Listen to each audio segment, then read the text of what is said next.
Inicialmente, a questão dava uma tabela com os valores de x e y.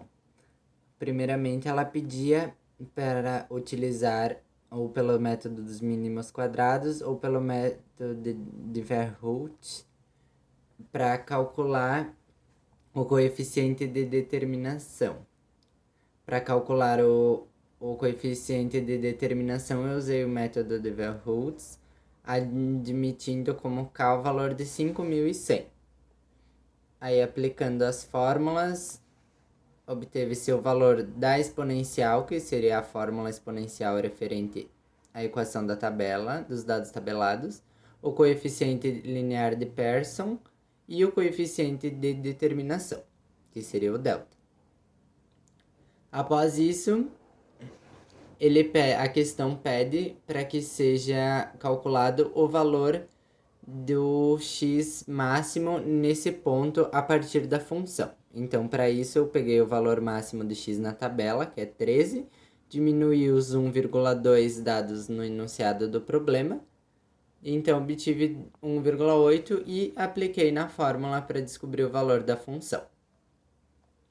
Após isso, readentrando aos valores anteriores, é necessário o polinômio interpolador a partir do método de Newton.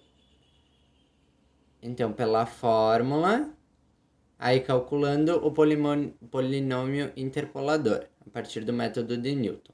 Depois, também é necessário tirar o valor máximo do polinômio interpolador. Para isso, eu fiz exatamente a mesma coisa. Peguei o valor máximo do x tabelado, diminui 1,2, apliquei na fórmula para o polinômio do valor máximo. Depois o cálculo do erro absoluto e finalizando o plot para o gráfico, utilizando as cores pedidas no enunciado. Agora vamos executar. Aqui está o gráfico.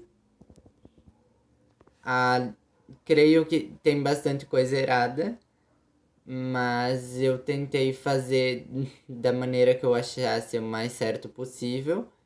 Inclusive o ponto cor-de-rosa está escondido aqui atrás, eu não consegui mexer a legenda de lugar. E o ponto verde, que daí seria o valor da função, ficou aqui na parte de baixo. Além do gráfico, também vamos olhar a parte da janela de comandos, onde vai ter lá o valor da exponencial, como ficaria a equação, que é 5,49 vezes exponencial de menos 0,4, aproximadamente. O valor da correlação linear, que ficou em menos 0,99. O coeficiente de determinação, que eu utilizei K como 5.100, pois foi o mais próximo de 99% que eu encontrei. O valor de x máximo, no caso da função, que foi de 3,67, o valor de y com x 11,8. O polinômio interpolador, o polinômio no valor de x máximo, tendo x como 11,8, o valor de y 4.823 e a estimativa para o erro. Nesse caso, eu tenho algum ou vários problemas no script, eu não consegui encontrar um erro que não fosse esse erro absurdo.